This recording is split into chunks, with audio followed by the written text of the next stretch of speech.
Hello everyone, my name is Petra Bakwaska Summersby. I am the founder of Heartwood House, Australia. This is a behavior support company which also does provide employment services. I am also a behavior support practitioner. Some other people call it, call me clinician, pretty much the same thing. Now, I was born in Kenya and I grew up in Ethiopia where I spent a majority of my childhood. And then from there, I moved to the United States. From the United States, I moved back to Uganda, where I attended a Taiba International School.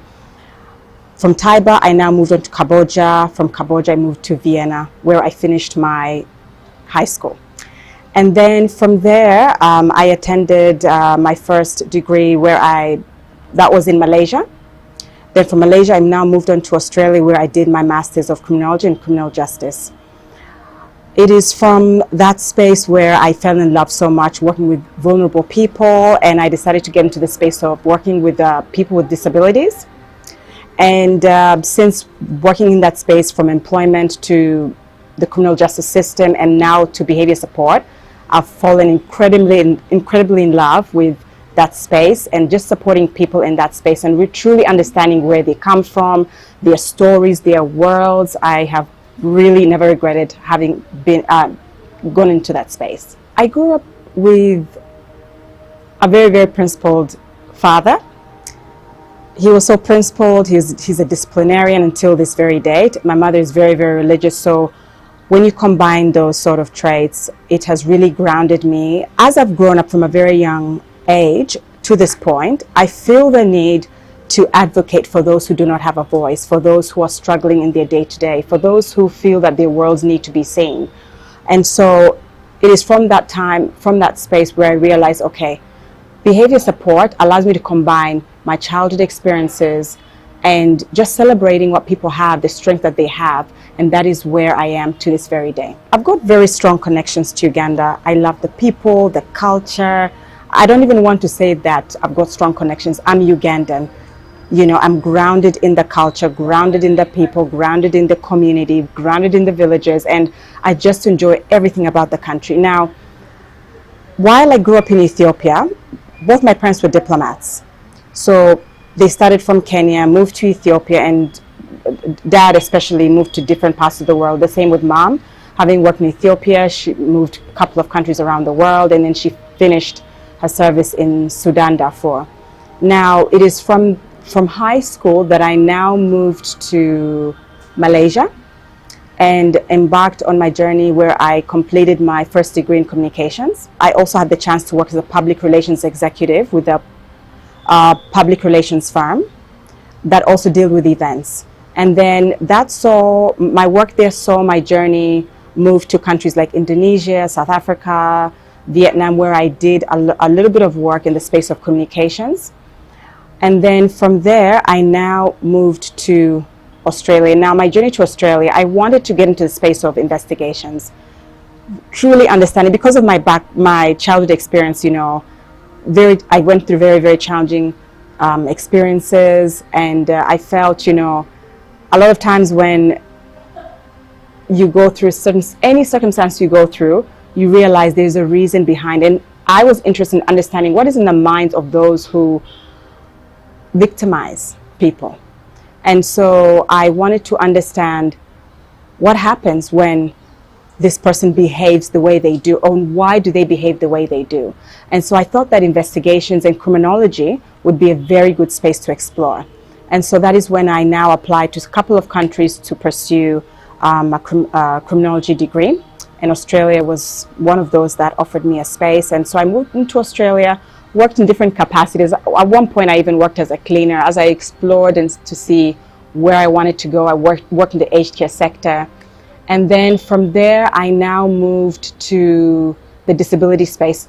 Actually, before I moved to the disability space, I moved to China, where I taught as a teacher for 3 years. And I incredibly loved that journey, incredibly loved working with Chinese people and the culture and the food. Then from China, I now moved back to Australia. I went to Darwin, and I now work with Indigenous people. I started off in the disability space, employment sector. And then from the employment sector, I now moved to behavior support. And I work a lot with Indigenous people, people with complex behaviors, people in the forensic space. And I've never looked back in my journey. So when I was in Darwin, I got into the space of behavior support. I was working under a gentleman called Peter Veltman. He is now late. He's my boss, my previous boss. And you know, he said, come in and let's see how you go with behavior support. I didn't know what behavior support entailed. I had absolutely no idea. And so when I go into behavior support, there's a lot of report writing, a lot of observations, a lot of investigations. And I said, you know what, I'm really loving this. We don't do a lot of client facing, but when we do face clients, we use that opportunity to really understand who the client is. And it is from that space, after a couple of months, I realized, you know what, I really like this. And so my boss passed away, and he asked us, he said, I would love you to carry on my legacy. He asked everybody in the company to carry on his legacy. And I felt in my heart that because he gave me that chance, and I loved him as a person. He was so human. He was so passionate about his work, passionate about looking after us as people. And so I realized, you know what? He inspired me to start Heartwood House. And so Heartwood House is the dedication to Peter Veltman, who passed away about 4 years ago. And it is from that journey when I started to connect with a lot of participants, a lot of people that I meet on the streets, when they say they've got a child or a person in their family or a person in the community that they know has got this behavioral problem. I never looked at it as a behavior problem. I looked at it as an opportunity where I needed to dig deep into the person's world to understand where are they coming from, what are they trying to communicate, what can we do to help them get to where they want to be. And I sit down every day and I realize I'm so lucky to be in this field, and I cannot thank God enough for being in this field. The challenges, I like this question about challenges I face with Heartwood House. I think it is the compliance as number one, because I work under Heartwood House is provider. It sits under the body of the NDIS Commission, National Disability Insurance Scheme Commission, and there are a lot of requirements, a lot of safeguards in place, which is good, and I understand and respect the need for this because it does protect the people. But when there's compliance, sometimes with so many compliance coming out every single day, we realize as providers, and as me as a person, I realize that sometimes it gets hard to, I feel like compliance comes in between the participants I serve and the work that I do. My priority is to serve the participants, though I know that they need to be protected. And so it gets really, really challenging. When I started Heartwood House, they looked for so many compliance.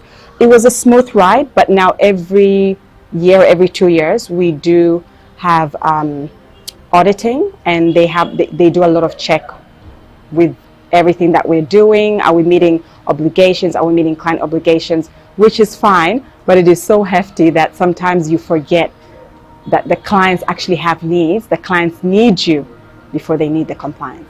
When I was in Malaysia, I had the opportunity to go down to South Africa, and where I was working in the space of communications, and I got attached to quite a popular radio station. And I had the opportunity to interview Desmond Tutu at a conference. And one thing that I noticed about him is he's a man of the people.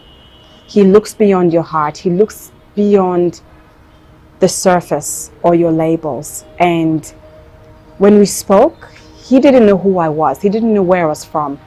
But he was so graceful enough to just sit down and have a conversation with me. And I think one of the things that we remember about him is his very infectious laugh, and it's what we use at the radio station. And we always giggled about it, but one thing we really appreciated about him is that he is truly a very humble and gracious man. So behavior is communication. Now, when I get a participant referred to me with a behavior of concern, I put the behavior aside as number one, and I look at the person as whole, with their entire being, trying to understand who is this person, what is their strengths, what are their challenges, just who are them as a whole. And then it is from there that through my observations after a couple of meet and greets, I'll be able to see, okay, this is the behavior they're speaking about. Now, I do look through a lot of incident reports. I look through a lot of ABC data. That's the antecedent. What happens before the behavior? What does the behavior look like? And what happens after the behavior? That's the consequence. And what maintains the behavior? Now, when I get to that point of looking at the person's behavior, I understand that they're trying to communicate something, and I'll sit down with the person and I'll say, what is it that you want? What are your needs? What is it that we can do to help you?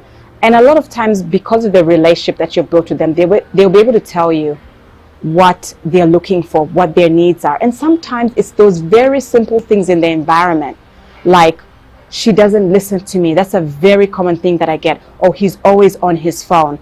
Now, we have a lot of support staff, wonderful, wonderful people, and they do their best. They try their best to support the people that we support. But I think one of the challenges that we go through is a lot of times, I guess coming from exhaustion, the phones take control. And so a lot of the participants we work with say, I want more attention. He doesn't see me. He doesn't listen to me. Listening is so powerful. And one of the things that I tell my support staff, a lot of times we will write in the reports, you need to listen, you need to keep them calm. But I realized over the years in my practice, what does calm look like? What does listening mean? What is the neuroscience behind listening? Because the support staff will tell you, no, we listen to them, we hear them, but the listening that the support staff do is very different to what the clients need, what the participants need. So what happens when you listen to a person? The person is, what is your tone like? What is the rhythm of your tone? Does it sound like music? They say the voice of a person, or the voice of someone speaking, needs to sound like music, needs to be melodic, needs to have rhythm. Because when it goes through the eardrums as a sound wave and goes through the vagal nerve, touches the nervous system, the nervous system is what dictates to the person listening that they are safe or they are not safe. And so it's very important. This is why I emphasize to the support staff, this is what happens when you listen. This is why you need to listen. Listening is about getting your phone away and having that strong attunement to the person. Attunement is about taking that person, the entire being, and truly providing them with that very deep listening. It's about your posture. It's about how your pupils dilate. It's about the frown on your face. It takes so much how to attune. So there's listening, and then there is hearing someone. So listening takes a lot, and I love to talk about the power of listening. A typical day, so I've got 3 children. So for me, 3 boys, they're very, very busy boys. As much as I love them, extremely busy, but I have to wake up at around 5 in the morning and support my kids through breakfast, go to school. Of course, I have my own breakfast, but I make sure that my breakfast entails something that can allow me to focus, because like I've mentioned, I need something to allow me to listen. Listening for me is very natural, but I need something that will keep me awake in the listening spirit. And so when I get my kids to school, so for example, I might have my support coordinator. So a support coordinator is somebody who provides me with clients. So sometimes I get my clients from the support coordinator. He is responsible for looking for services for what the participants need. So in my case, behavior support. If a client needs behavior support, she'll say, Petwa, she'll call me, hey, I've got this client. This is his diagnosis. These are his risks. Are you able to support the client? So I'll say, could we have a meeting in about 30 minutes? I would like to have more information on this client. She'll say, okay, not a problem. So take my kids to school, and then I'll catch up with her for coffee, or she'll say, Petwa, could you just communicate online on Teams? I'll say, okay. But I prefer to meet up for coffee because I love the face-to-face interaction. And so we'll catch up for coffee, and she'll say, all right, this is a participant that I have diagnosed with ADHD, autism, schizophrenia, very, very complex. I think you can do it. What do you think? I'll say, all right, what are the risks involved? Before I say yes, I need to know, what are the risks involved? Is there a case of property damage? Am I at risk if I go to meet the person? Sometimes our participants might be carrying firearms and they might not know who you are. And when they see you and you look threatening, they might turn on that pistol. Okay? So we need to be, we need to put ourselves in a very safe position. Or they might be clients that engage in property damage. They might see you, they don't know who you are. All sorts of behaviors come into play. So those, to give you a snapshot, those are sort of the clients that I deal with. And so I'll ask her for this risk assessment. I'll determine whether I can take on this participant or not. If I can, most of the times I can. If I can, I'll say, all right. I'll develop what we call a service agreement. Okay, it will list down all the terms and conditions and how much I charge. And I'll get her to send that along with the consent form.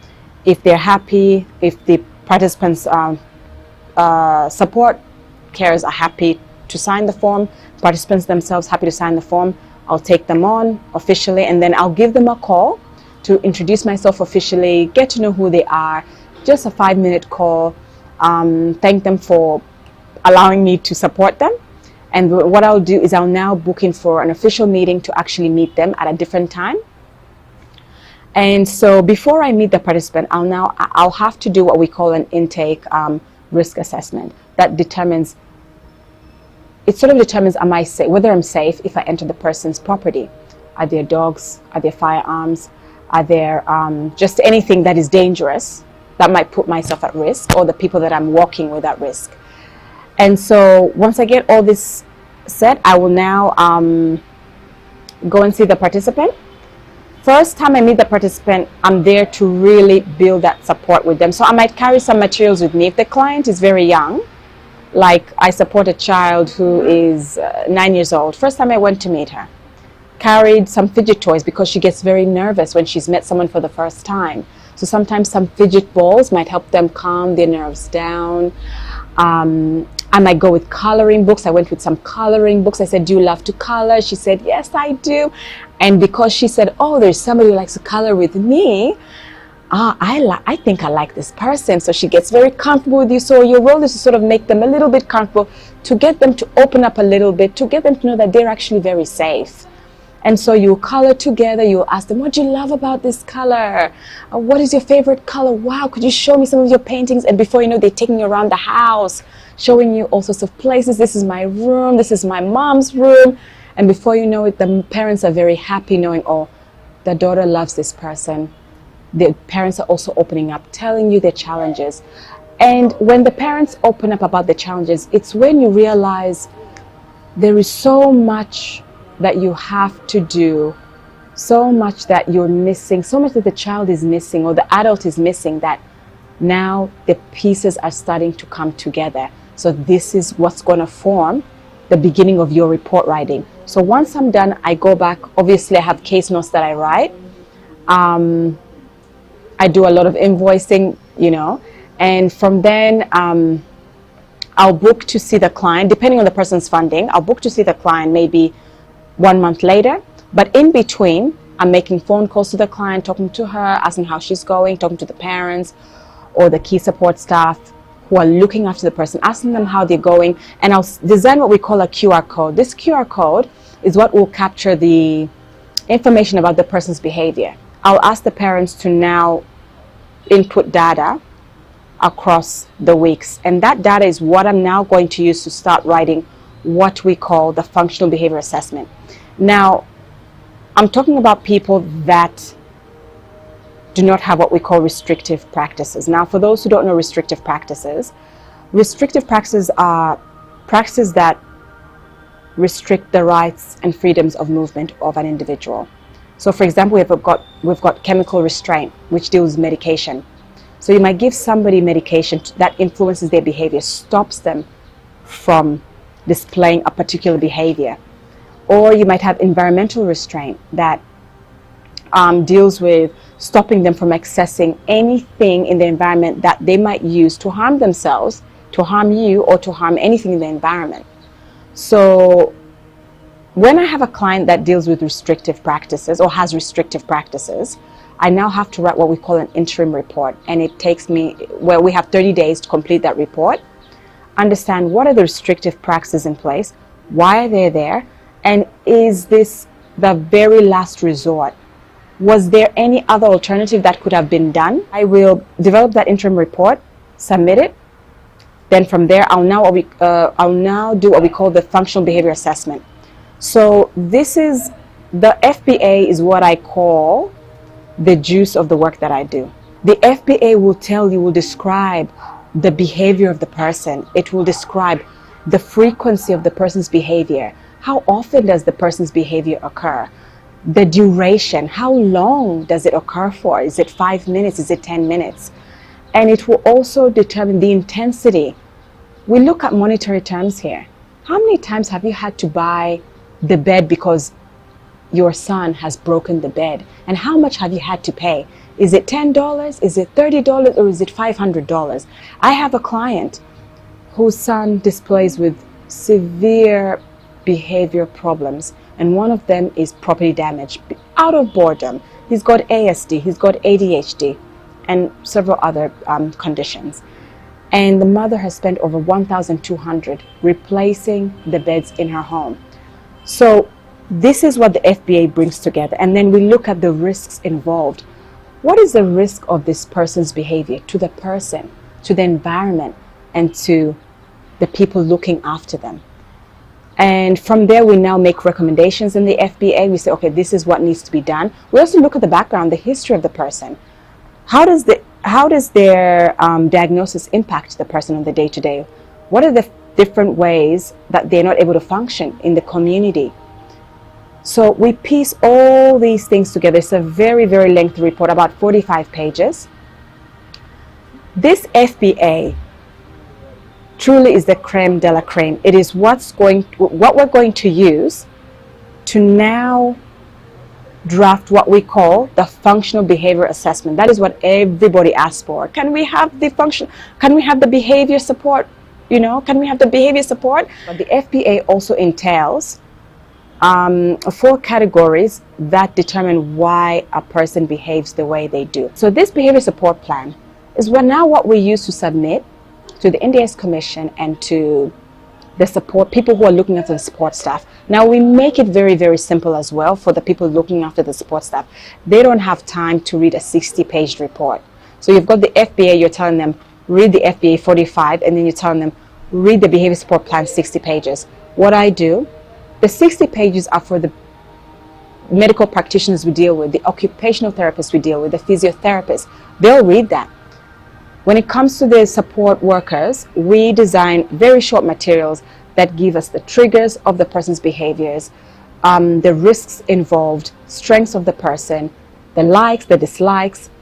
What do they need to do? What we do from there is we conduct training. Right after I write the report, we conduct training. And training is where you get a lot of the information from the key workers. They'll tell you, Petra, we try this, we try that. Behavior support doesn't fix things overnight. It takes time. Sometimes it might take 2 years, 3 years, but there's one thing that I have learned in my practice that really gets the clock ticking, and that is consistency. It is having things in the environment that allows the person to know that person is always there. And the number one thing that makes a lot of people feel safe is people. Do I still have the same person supporting me? Do I still have am I still going to the same environment at the same time? You find somebody who's willing to engage with you, and you find over time their behaviors decrease because they know that this same person is coming back to me tomorrow, or this same person is coming back to me next week. That's the number one thing I have realized in my practice that is the kickstart to any success in supporting people with disabilities. I want to say that I feel very honored and very humbled to have been recognized as one of the top 50 global inspirational women to look out for in 2027. What does it mean to me? To me, it means resilience. It means hope. It means faith. Why I say this is because I look back in my childhood, how I grew up. And while I faced a lot of challenges, the school gave me a chance. it gave me a chance. I always talk about the importance of the schools that you go to, the teachers that you meet. Until this very day at my age, I still have so much support from the teachers that taught me many, many years ago. Every time I'm in Uganda, I cannot fail to go back to the schools that I went to say thank you, to visit them.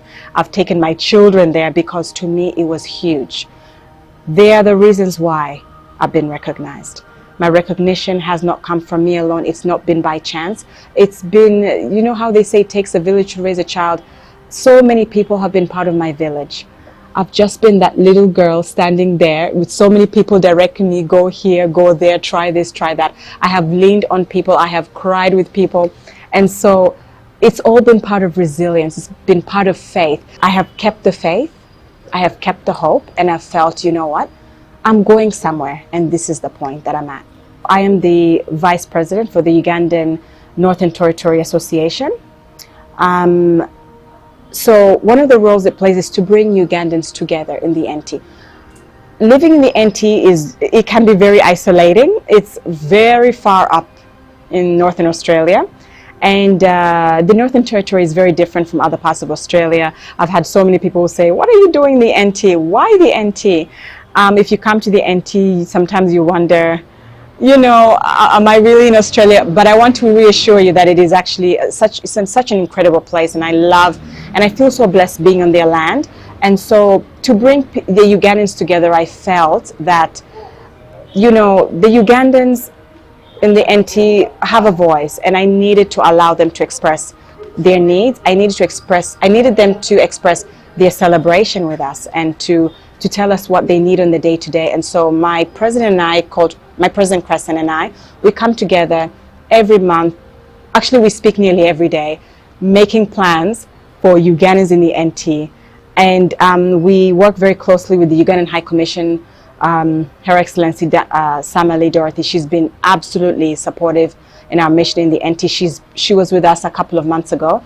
We sat together, we've spoken about the importance of national IDs, dual citizenship, and we're sort of pushed for that. But I think the first important thing is to bring the Ugandans together and have that sense of belonging and preserve that connection where they are home away from home. I was in India a couple of weeks ago, about 3 weeks ago, and I attended the World Inclusion Conference as a speaker. Now, it was fascinating to see how much people on that platform value inclusion and belonging. It is something, as you're aware, it is the work that I do every day. I breathe inclusion, breathe disability support work. And one of the things that they spoke about a lot was belonging. Everybody spoke about belonging. But one of the things that I took away from there were two things. There was belonging and how it's an extension of something else. And then there is the importance of how do we get students to belong in the very first place. Now, I told people that, you know, it's wonderful to see that everybody speaks about belonging, but belonging is only a small part of the attachment scale. I talk about attachment in my work because attachment is so important. Attachment is how we survive in the world. Attachment is how we actually belong. Now, in attachment, we've got belonging. We've got significance. We've got proximity. We've got sameness. So belonging is not the only way that somebody needs to feel included. It includes sameness, it includes significance. How important do you make somebody feel? Do you allow a person to feel the same as you as a child? And if you didn't, that's where you're going to find that as they grow, they still want to be the same as you. And they look like a child, but it's possibly that they missed that stage in life. And so this is sort of what I preached at the World Inclusion Conference. And then we've got, one of the things that I mentioned was, yes, we want students to belong in a community, in a school, but what is the very first way we're going to make sure that they actually feel that they do belong? One of the ways that I said that everybody said, oh, that's very interesting, is in order for a child to belong, we need to ask, are the people looking after the child, like the teachers or the people in the school, do they actually belong? Are they actually included? Because it's very hard for a child to be looked after or to be pulled in a circle where they feel that they belong when a teacher is not looked after. So the very first point of contact is actually the teachers. Are we looking after the teachers? Do they truly feel that they do belong? Are they really included in the school environment? I think I would say the very special moment that I've had that has made me feel special about taking up this career is it's listening to someone's story. So the plans that I have for Hartwood House truly is to continue the journey that I'm on. It's to bring out voices that have not been heard, stories that have not been heard, worlds that have not been seen. I want to continue this mission, and I want people to know out there that you have a voice, you have a story, and that we're here to see you just as you are, wherever you are. And that's what Hartwood House will continue to do. I want to be remembered as somebody who listens. My last words to Ugandans and to the world is, don't ignore the person next to you. Listen. Listen to them. Understand where they're coming from. Understand their needs. You know, I was having a conversation with my mom the other day, and she was asking me, what does it mean when you counsel someone? And I said, you know, in Australia, when you do counseling, you're not supposed to provide advice. You can give people options, but your role really is to just listen. And she said, oh, but you know, Ugandans need options. They need solutions. I said, yes, Ugandans need solutions, but the very first step to providing that solution is to listen. And she says, that makes sense. So I'm telling you guys, please, just listen. Listen. Soothe. When you soothe, you provide calmness. When you're calm, you think. When you think, you have solutions. So thank you so much. And truly thank you for everything. To me, every Ugandan is contributing to this community. So I want to thank you for everything and just truly thank you for listening to me today. Bye-bye.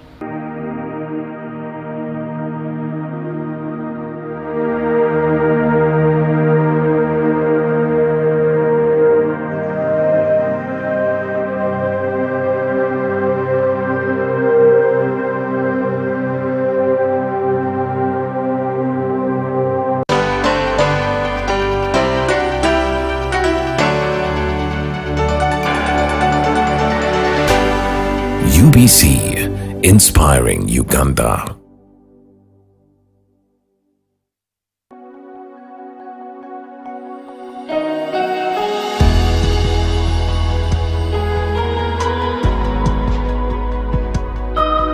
Hello viewers, thank you again for tuning to UBC, and today we are continuing with our series from this book, I Am a Soldier. We are continuing with understanding deliverance and spiritual warfare.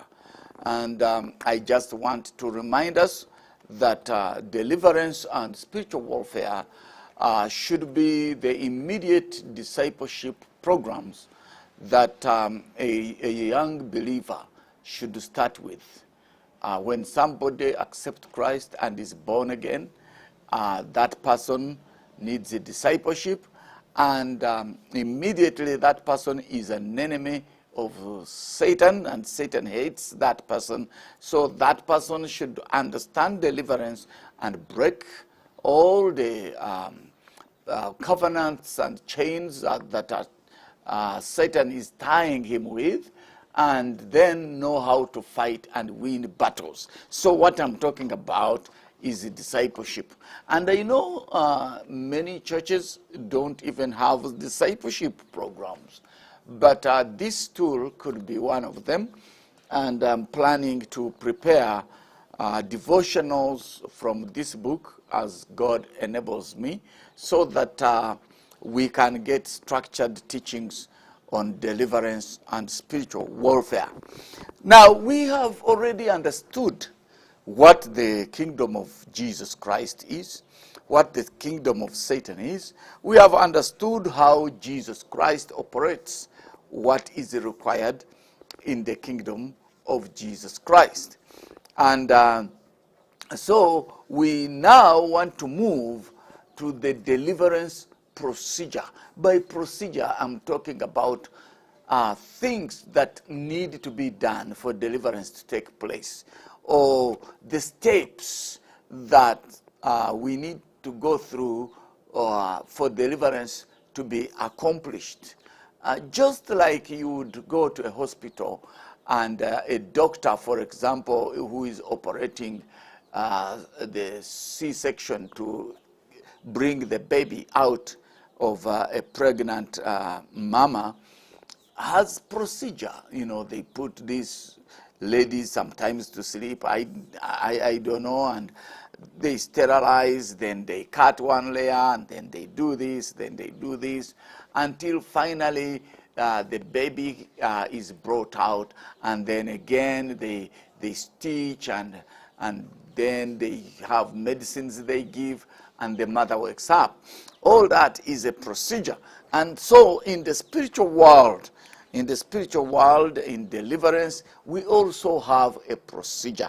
We have things that must be followed. We have, what do I call them? What should be done in order for deliverance to take place well. And that's what I am talking about, the procedure for deliverance. First of all, let me remind us again that deliverance doesn't come from just a one-time prayer of some anointed person. That is not biblical. That praying is good. It's good,